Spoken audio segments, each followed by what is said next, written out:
Hello, কেমন আছেন? হ্যাঁ, আপনাকেই বলছি। কি করছেন? কেমন চলছে জীবন? আমি আজ কঙ্কাল রূপেই এসেছি আপনার কাছে। অবশ্য যদিও আপনি নিজে একটা আস্ত কঙ্কাল নিয়ে ঘুরছেন, আপনিও কি হতে চেয়েছেন আমার বন্ধু বা সঙ্গী? তবে এই বন্ধুত্বে কোনো স্বার্থ উদ্দেশ্য নেই।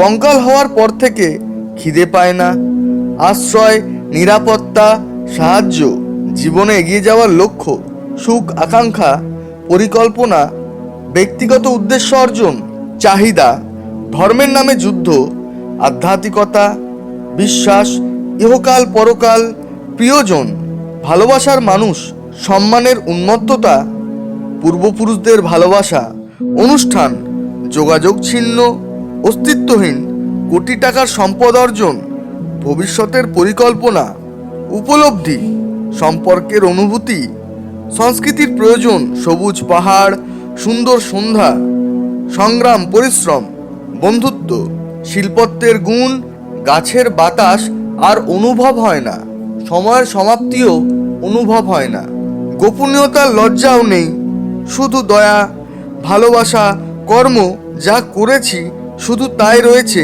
সেই মানুষটার মনে। আগামী প্রজন্মকেও এই শেষ ঠিকানায় আসতে হবে। মৃত্যুর ভয় আর ভয় দেখায় না, অর্থপূর্ণ জীবনের আকাঙ্ক্ষাও আর টানে না, কারণ জীবনের শিখা জ্বলছে আর নিভছে অনন্তকাল ধরে। তাই শিক্ষার উদ্দেশ্য আজ নীরব। সেও পারেনি আমাকে বাঁচাতে। মৃত্যুকাল সময় মতো এসে আমাকে গ্রাস করেছে।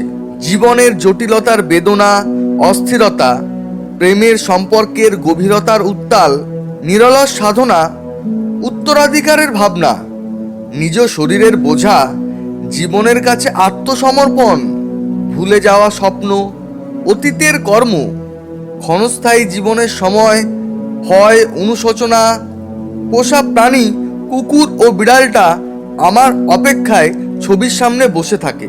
জমি জায়গাগুলো অন্যের হাতে গেছে, জমানো টাকাগুলো নিয়ে সন্তানরা লড়াই করছে। এসব ভাবনা থেকে মৃত্যু আমাকে মুক্ত করেছে ও অনন্তকালের সাক্ষী বানিয়েছে। আরে, এবার আপনার পালা।